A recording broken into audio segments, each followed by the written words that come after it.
क्यों डरते हैं? माँ बाप की कमी के कारण डरते हैं। माँ बाप बच्चों को अच्छे संस्कार नहीं दे पाते। हम लोग उल्टी चीज़ों के अंदर फंस के अपना सब कुछ बर्बाद कर लेते हैं। नशे विषय विकारों में कोई शराब पी के बर्बाद करता है अपने जीवन को। आप सभी को राधा स्वामी। देखिए, जो आज का सत्संग का विषय है उसे महाराज ने बताया कि हमें अपने बच्चों को अवश्य सुधारना चाहिए। अगर हमारे बच्चे गलत संगत में पड़ जाए तो हमें किस प्रकार सुधार सकते हैं। महाराज ने बताया कि जिस प्रकार किसी पेड़ को अच्छा बनाने के लिए उसकी अनावश्यक खराब टहनियों को काट देते हैं और पेड़ अच्छा बन जाता है, उसी प्रकार अगर हमारे बच्चे में कुछ अवगुण आ जाए, बुरे गुण आ जाए, तो हम उन्हें सुधार कर उसे अच्छा इंसान बना सकते हैं। और साथ ही महाराज ने बताया कि हम किस तरह नित्य सत्संग में जा सकते हैं और सत्संग का लाभ किस तरह उठा सकते हैं। तो चलिए, आपका कीमती समय लेते हुए सत्संग को शुरू करते हैं। कृपया सत्संग को पूरा सुनकर पुण्य भागीदार अवश्य बनिए। राधा स्वामी। वैसे तो अगर दुनिया में देखोगे तो कोई भी काम बिना तकलीफ के ना तो कोई चीज़ हासिल होती है और ना ही किसी प्रकार का उसको सुख प्राप्त होता है। किसी भी चीज़ का अगर तुम आनंद लेना चाहते हो तो उससे पहले कष्ट तो उठाना ही पड़ता है। रही बात कष्ट मानने की बात है, सत्संग में आज तक कभी दखल नहीं दी है। सतगुरु की ये कृपा है कि जब भी सत्संग होगा, चाहे गर्मी कितनी भी हो, उस टाइम पे हवा अपने आप चल जाएगी। आपको ये महसूस भी नहीं होगा कि गर्मी थी या नहीं थी। उसके दो कारण हैं। नंबर एक तो आपके दिल में जो सतगुरु के प्रति, सत्संग के प्रति, नाम के प्रति जो प्रेम है, श्रद्धा है, भावना है, आप उसी से ओतप्रोत होते हो। दूसरी चीज़ पर आपकी दृष्टि नहीं होती। ये परेशानी, दुख, गर्मी, सर्दी वो आदमी मानते हैं जिनको अंदर से इस चीज़ की बिरह तड़फ नहीं होती। जो शरीर का आराम और सुख चाहते हैं वो तो अपने घरों में लेटे हुए हैं। उनको एसी, कूलर और पंखे से नीचे हटने की हिम्मत नहीं है। लेकिन जिनके दिल में ये प्रेम है, जो अपना जीवन सुधार करना चाहते हैं और जिन्होंने ये पा लिया है कि संसार की सभी चीज़ों से अच्छा आनंद, रस और खुशी जो हमें नाम में, सत्संग में और भक्ति में मिलती है, वो संसार में किसी चीज़ में नहीं है। एक छोटी सी चीज़ का भी अगर तुम खजूर का भी आनंद उठाना चाहते हो तो भी कितनी ऊंचाई पे चढ़ना पड़ता है। नारियल को प्राप्त करने के लिए भी उस पर चढ़ने के लिए परेशानी कितनी होती है, लेकिन उसके ऊपर चढ़ के उसको तोड़ के लेके आते हो ताकि उसके आनंद को, उसके रस का रसपान कर सको। और भी जितनी भी दुनियादारी की चीज़ है उनके लिए पहले तुम प्रयत्न करते हो। अगर कोई फल फ्रूट है तो उसको पहले तुम ज़मीन में उगाते हो, उसकी परवरिश करते हो और कितने दिन के बाद उसका फिर आनंद उठा पाते हो। उससे पहले बहुत मेहनत कर चुके होते हो। तो भक्ति रूपी रस भी इतना सस्ता नहीं है कि जो इतना आसानी से मिल सके।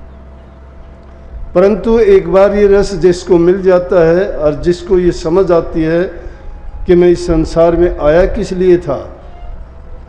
अगर संसार के भोगों को, रसों को, आनंद को तो बड़ा मानते हैं, तो वो लोग तो सिर्फ शरीर तक और इंद्रियों भोग तक सीमित हैं। उनको ना तो उस भक्ति रूपी रस का पता है, ना ही उनको इंसान का चोला मिलने के महत्व का पता है, वो क्यों इस संसार में आया था।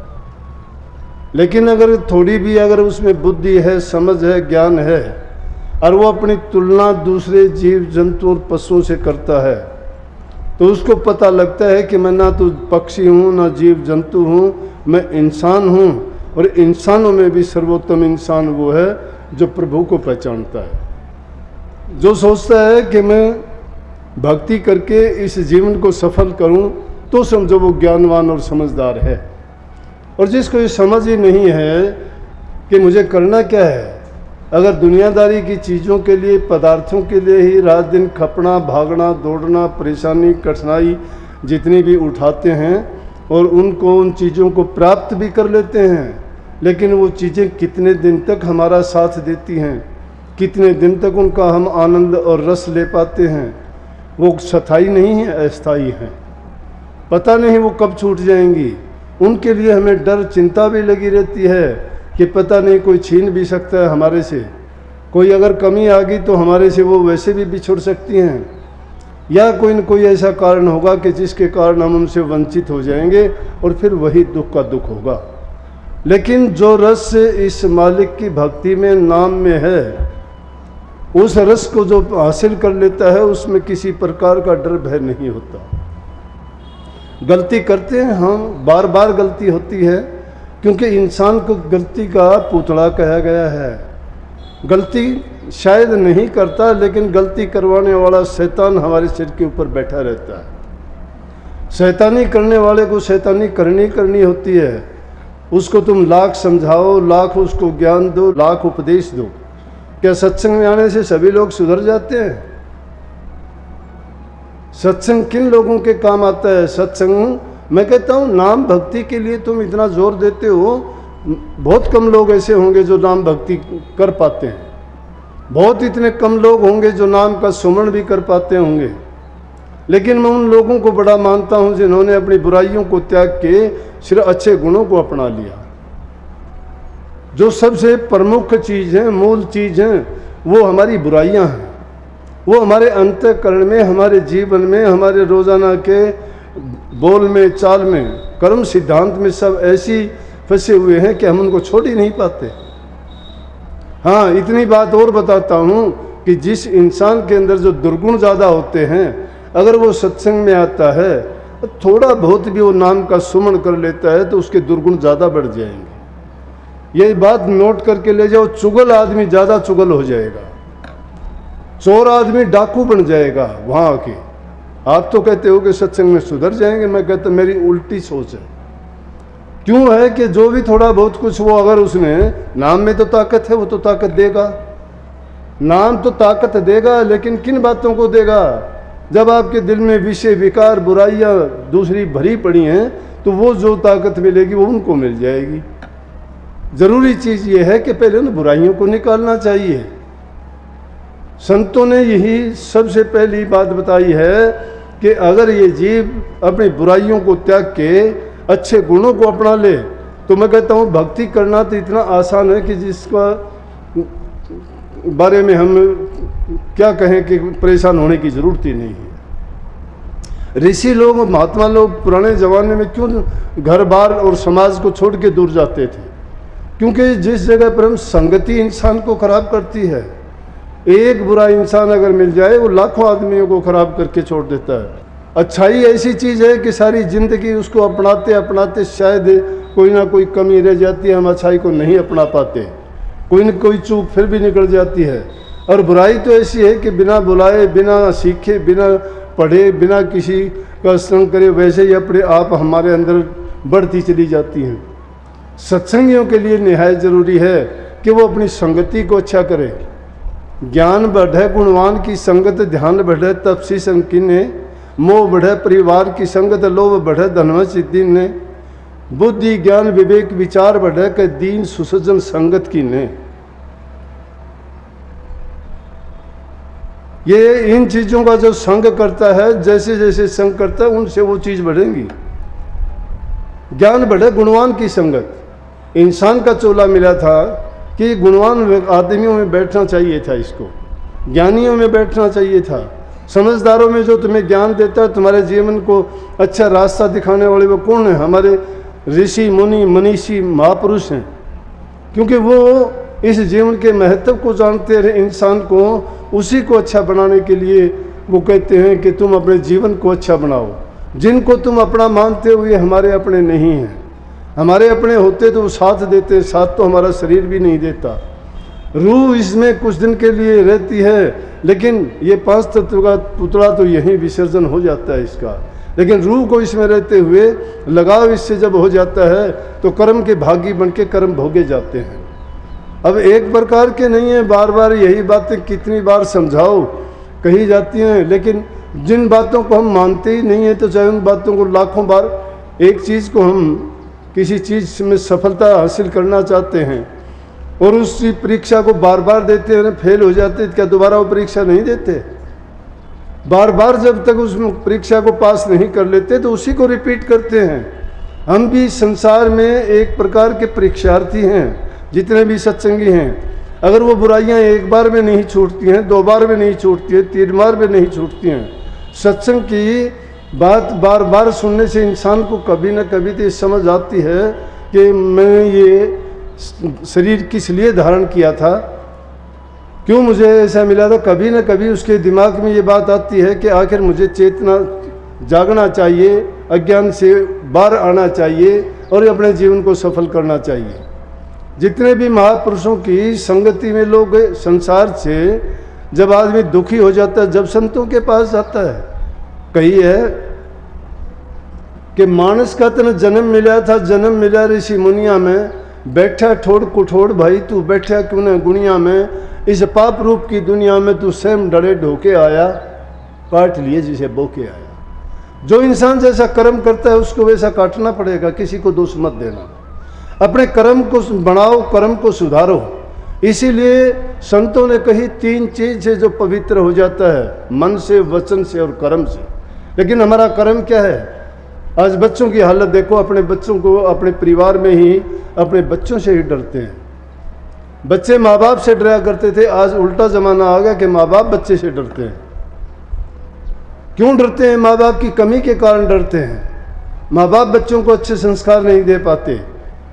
हम लोग उल्टी चीज़ों के अंदर फंस के अपना सब कुछ बर्बाद कर लेते हैं। नशे विषय विकारों में कोई शराब पी के बर्बाद करता है अपने जीवन को, कोई जुआ खेल के अपने संपत्ति को लुटा देता है, कोई और दूसरे नशे अफीम वगैरह खा के पूरा का पूरा कहीं ज़मीन को बेच देते हैं, अपनी संपत्ति को बर्बाद कर देते हैं। बच्चे उनके कहाँ जाएंगे? ना उनको अच्छी शिक्षा दे पाते हैं, ना उनका लालन पालन सही कर पाते हैं, और उनको अच्छे गुण कहाँ से मिलेंगे फिर? बच्चे तो देखने से, परिवार से सीखता है सब कुछ। परिवार में माँ बाप की हालत है, आपस में उनके झगड़े रहते हैं, एक दूसरे से ईर्ष्या है, एक दूसरे की बुराई निंदा चुगली करते हैं। बच्चे उनको ऐसा करते हुए देखते हैं तो कैसे अच्छे बन सकते हैं? तो ये दुर्मति हमारे घरों में पनप जाती है। जब ये दुर्मति घरों में होती है तो वहाँ अच्छी फसल कैसे होगी? पनीरी खराब कर दी हमने। वो बच्चे अपनी मर्जी से जैसे भी होंगे वैसे ही होंगे। अब मर्जी से जो चीज़ होती है वो तो आप अंदाज़ा लगाओ सही कैसे हो सकती है। एक अच्छी चीज़, एक माड़ी अच्छे पेड़ बनाने के लिए जो अनावश्यक टहनियाँ पेड़ में हो जाती हैं उनको काट देता है। इसी प्रकार से संतान में जब दुर्गुण पनपने शुरू होते हैं और माँ बाप अगर उनके सही हैं तो उनको उन बुराइयों से बचा के उनको अच्छे गुण सद्गुण देते हैं, अच्छे संस्कार देते हैं, और उनको एक अच्छे इंसान बना के समाज में जब निकालते हैं तो उनके अंदर दुर्गुण चले जाते हैं, सगुण आ जाते हैं। तो जब ये आदमी के अंदर बुराइयां जब सारी निकल जाती हैं तो उसको कुछ पढ़ाने की कराने की ज़रूरत नहीं है। वो तो आधा पवित्र तो वैसे ही है, परमात्मा के आधा करीब तो वैसे ही चला जाता है। तो उसको तो सिर्फ एक इशारा भर करने की ज़रूरत है, वो भक्ति में सफल है, कामयाब है। सबसे पहली चीज़ तो यही है कि बुराइयों को छोड़े। इंसान अपने खान पान को अच्छा पवित्र खान पान और शुद्ध होना चाहिए। जब तक खान पान हमारा शुद्ध नहीं है, पवित्र नहीं है, अब देखा देखी का काम है। देखते हैं फैशन के जगह जगह देखते हैं, कोई आजकल मांस, मिट्टी, अंडे, शराब, कबाब कितने बिगड़ते जा रहे हैं बच्चे। क्यों? इसका कारण क्या है? छूट होगी उनको, सबको इस चीज़ को बड़ा मानते हैं। उन चीज़ों का प्रचार बढ़ गया टीवी के कारण, अखबार के कारण, एक दूसरे के देखा देखी के कारण। उसको सोचते हैं कि ये काम नहीं करता, वो तो बैकवर्ड है। वो ये फॉरवर्ड बनने के लिए उन्होंने उल्टे सीधे काम शुरू कर दिए। अब नौजवान बच्चे जब नशे की उनमें लत पड़ जाती है, कब जवान होंगे, कब उनमें अच्छे गुण आएंगे? जीवन का महत्व उनके लिए क्या रह जाएगा? सत्संग किसको सिखाता है? सत्संग मूर्खों के लिए सत्संग नहीं है, ज्ञानियों के लिए है। जो ज्ञान अर्जित करना चाहते हैं, अपना कल्याण करना चाहते हैं, उनके लिए सत्संग है। सत्संग में जब जाते हो तो पूर्ण रूप से अपने आप को तैयार करके जाओ। ये हमारे कल्याण की चीज़ है, दूसरे के हित की नहीं है। आदमी अगर दूसरे के काम की चीज़ हो फिर तो ये सोचे कि मैं इसके लिए क्यों इतना वो करूं, जब ज़रूरत हमारी है। छोटी छोटी उम्र में आपको मिल जाएंगे कितने ऐसे उदाहरण मिलेंगे जो संतों की शरण में गए, उनका जीवन ऐसा सुधरा कि उन्होंने दुनिया का रास्ता दिखाया, छोटी सी उम्र के अंदर चले गई। भाई जोगा सिंह की कहानी आती है सिख गुरुओं में। दशमेश गुरु गोविंद सिंह के टाइम में छोटी सी उम्र का बच्चा 4-5 साल का जाके चला जाता है, सत्संग में सबसे आगे बैठता है। संगत के साथ मिलके चले गए, संगत जाती थी दूर दूर से, जैसे आप चल के आए इस तरह से, तो सत्संग सुनने के लिए वो भी चला गया। काफ़ी बच्चे आए होंगे, क्योंकि जिन घरों में सत्संग है, जिनके माँ बाप सत्संगी हैं, जिनके घरों में गुरुबाणी का पाठ होता है, शाम सुबह कैसेट से या टीवी में जैसे भी देखते हैं, उन बच्चों में संस्कार बनते हैं। सत्संग को पूरा सुनने के लिए बहुत बहुत धन्यवाद। हम आशा करते हैं आपने सत्संग को बड़ा ही ध्यान से सुना होगा। जैसे कि प्यारे भक्तों, आपने सुना कि महाराज जी ने बताया कि हम किस तरह अपने बच्चों की परवरिश कर सकते हैं, किस तरह उनमें एक अच्छे गुण और उनको सत्संग में ले जा सकते हैं, और हम उनको किस तरह सत्संग बना सकते हैं। और साथ ही महाराज जी ने बताया कि हमें अपने लिए क्या कुछ करना चाहिए और हमें सत्संग के लिए क्या कुछ करना चाहिए, और हम किस तरह सत्संग को अपने मन में, अपने दिल में उतार सकते हैं। तो कृपया इन बातों को फॉलो अवश्य कीजिए, और साथ ही हमेशा नाम का सिमरन हमेशा करते रहिए। और अगर आपको सत्संग बहुत अच्छा लगा तो कमेंट बॉक्स में राधा स्वामी लिखकर पुण्य भागीदार बनना न भूलें। मिलते जल्दी एक और नए और बहुत ही प्यारे सत्संग के साथ। तब तक के लिए राधा स्वामी।